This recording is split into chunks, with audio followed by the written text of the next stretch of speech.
Commentary 3 on Abiding in Perfect Goodness. In the Book of Poetry, it says, "Hundreds of miles of royal domain are where the people abide." It also says, "The chirping yellow chickadees abide among the hillside trees." In reference to this passage, Confucius said, "The bird knows where to abide. Can people be less than birds?" The Book of Poetry again says, "King Wen handsome and majestic, honest and reverent in his abidings. As a sovereign, abiding benevolence. As a minister, abiding reverence. Filial virtue. As a son, abiding in filial virtue. Parental kindness. As a father, abiding parental kindness.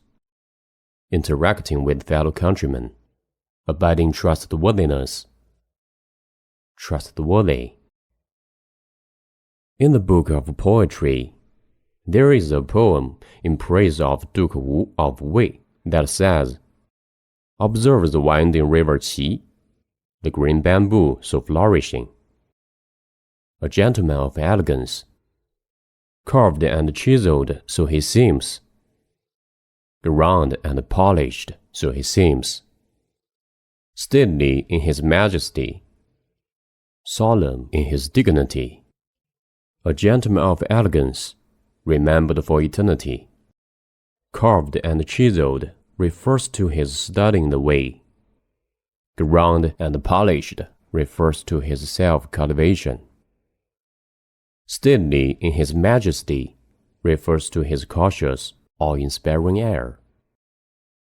Solemn in his dignity refers to his august deportment. A gentleman of elegance and remembered for eternity means that because of his abundant virtue and perfect goodness, the people will never forget him." In reference to Kings Wen and Wu of the Zhou dynasty, the Book of Poetry says, "And, the former kings are not forgotten. The sovereign exhibits his worthiness and renews the people. The populace delights in his rule and benefits from it. This is why the former kings will never be forgotten."